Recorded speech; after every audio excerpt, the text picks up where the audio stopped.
Hey, welcome to episode 1 of that Redneck Willys Jeep Show. I'm Jeff. And I'm Pappy from behind the camera. What are we going to talk about today, JT? Hey, we're going to talk about Jeeps. Get out and get her done.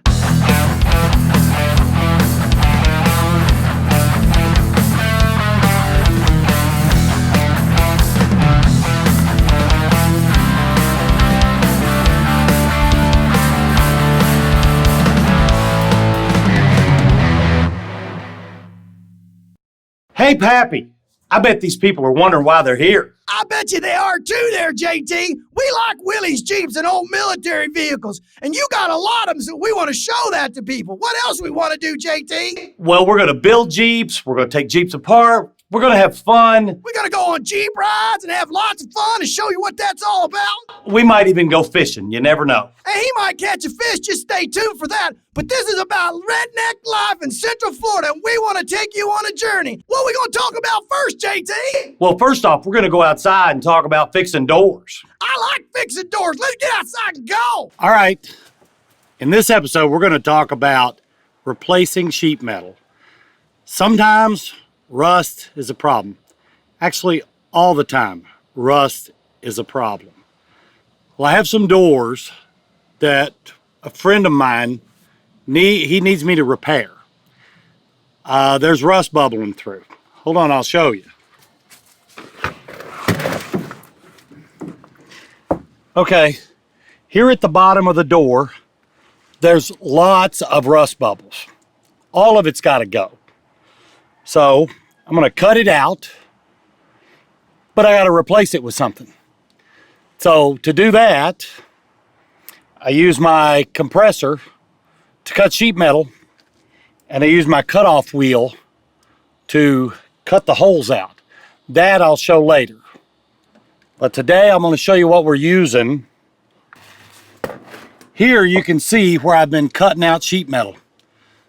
Pieces on other Jeeps, replacing body parts.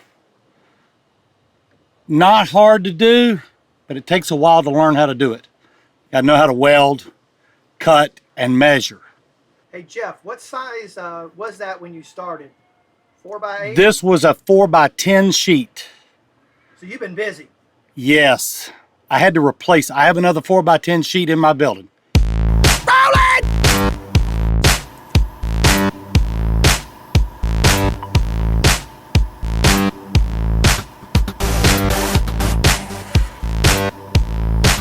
You know you gotta measure twice and cut once, right? You always gotta measure twice and cut once. Is the reason you ain't got no toes no more because you didn't measure them when you're trying to cut them? All right, there's my mark, and I'm gonna cut on the back side of the mark.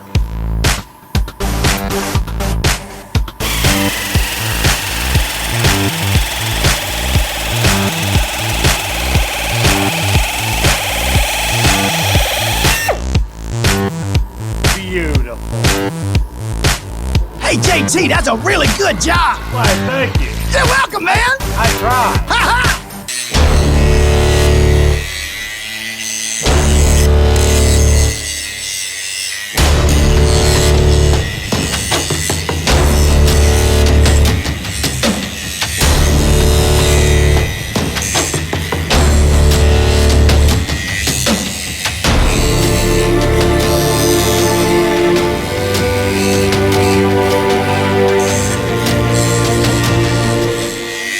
Where is that part?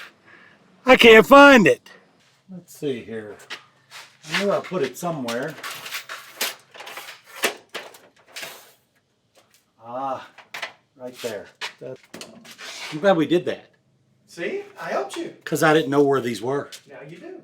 All right, here we are talking about distributors. This one happens to be a waterproof one. After World War II, the military decided we need something that we can drive the Jeep under the water. So inside here is the cap, the rotor, condenser, and coil. They made it to where they could screw these on to the spark plugs. The spark plugs have like little pipes welded on them.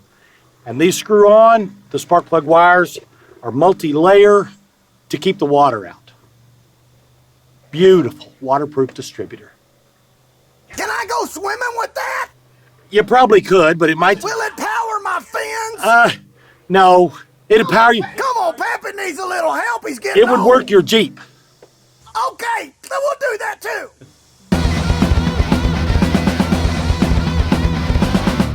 All right, we're going to talk about the early history of the Jeep. Before World War II, the military was looking for a light vehicle that they could use that was four-wheel drive. Well, they put out the bids to a few companies. The first Jeep that was built was not built by Jeep.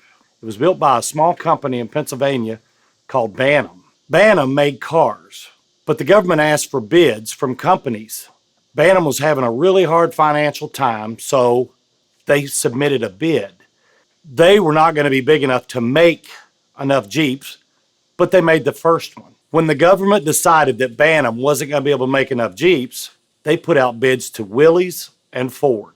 When Willys and Ford got involved, the government told Bantam, give them your blueprints. So everybody submitted a Jeep. Now, remember, this was before it was called a Jeep.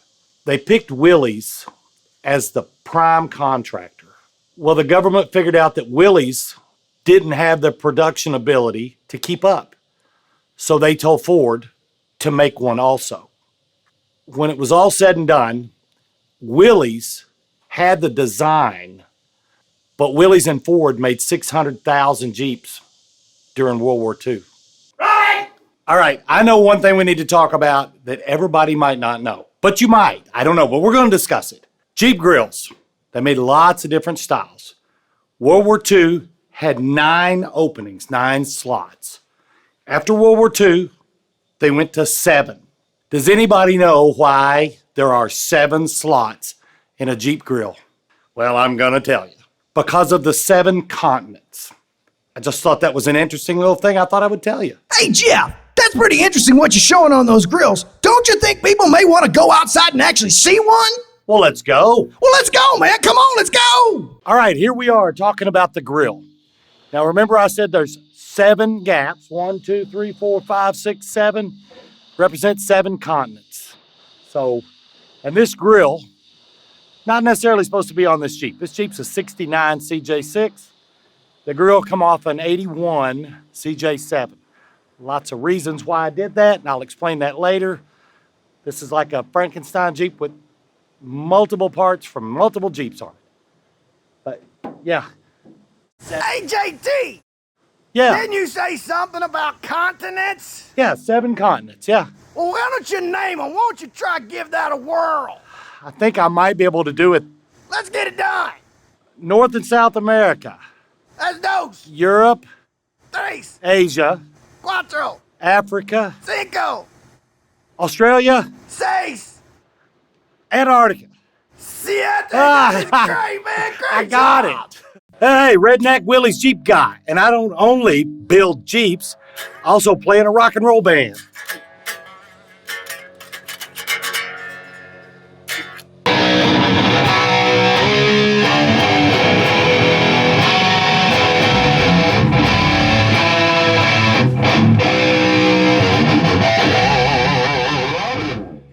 Did we record it? I don't remember recording. No, we did. No? Don't be too hard on yourself, man. You got Pappy Pooter in the house, baby.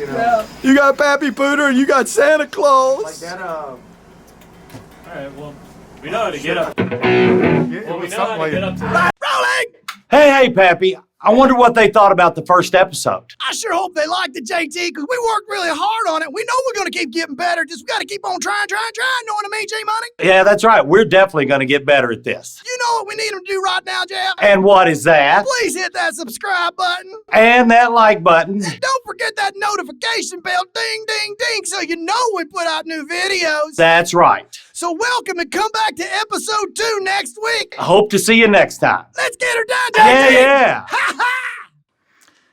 Have you ever felt like you got a hole in your heart? Well, of course not. I'm a redneck.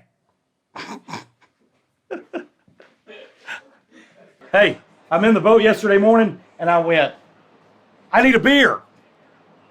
And Casey opens the cooler and hands me one. I went, I already got one, but it's not open. So I hand it back to him.